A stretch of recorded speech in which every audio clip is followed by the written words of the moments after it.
Alors, bonjour à tous et à toutes. Aujourd'hui, une nouvelle histoire, et on revient du côté de la Grèce. Une histoire un petit peu trash. Alors attention, assez courte, mais un petit peu trash. Donc ceux qui ont des oreilles un peu chastes, eh ben on coupe tout de suite la vidéo. Alors, en fait, c'est l'histoire d'une route entre Trézène et Athènes, comme vous pouvez le voir sur la carte qui est ici. Donc, cette route, c'était la route en fait la plus dangereuse de toute la Grèce. Alors, on pourrait croire que c'était parce qu'il fallait longer la côte et que les routes étaient très étroites éventuellement, mais non, même pas. Les routes étaient plutôt larges, on pouvait s'y croiser à plusieurs, on risquait pas de tomber dans le ravin. C'était pas ça, c'était qu'en fait, cette route, elle regorgeait de brigands. Et il y en avait en fait, il y avait, si vous voulez, 5 bonnes raisons justement de craindre cette route, 5 brigands terribles qui semaient la terreur parmi tous les gens qui essayaient de prendre encore cette route. Parce qu'il y en avait encore, c'est ça le plus incroyable.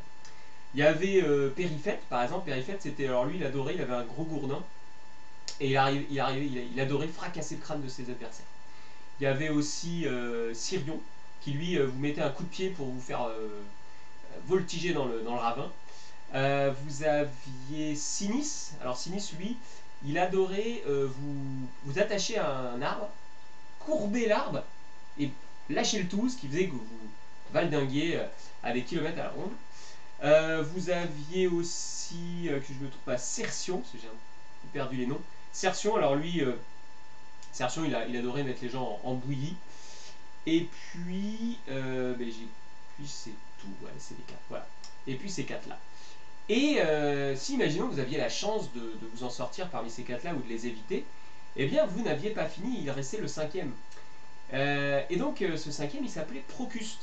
Alors, Procuste, c'est le père de Sinis. C'était un gentil vieillard, tout gentil, à l'air plutôt sympathique. Vous l'auriez sûrement croisé, il vous aurait dit: Mais qu'est-ce que tu fais là? Bah, je vais à Athènes, vous l'auriez dit. Il dit: Bah, c'est vachement loin là, tu veux pas t'arrêter pour la nuit là?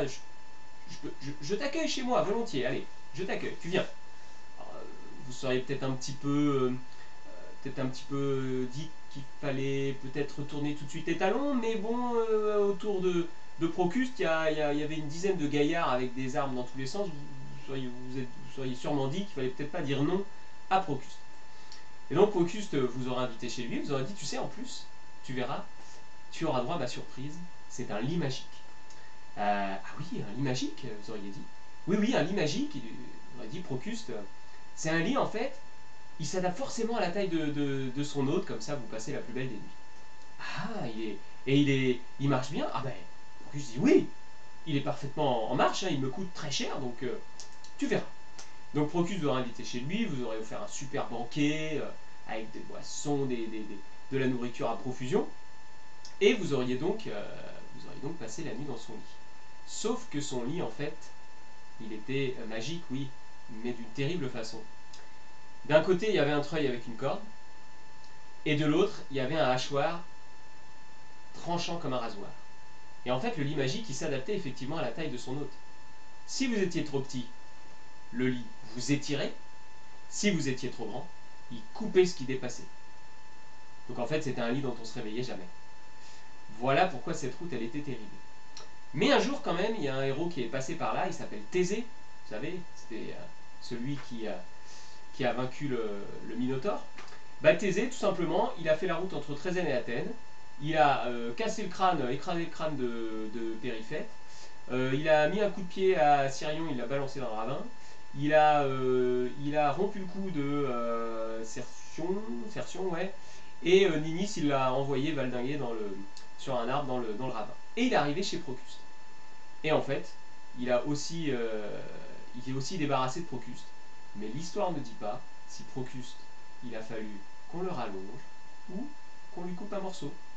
Voilà, je vous avais dit qu'elle était un peu dure. J'aurais dû mettre un petit symbole.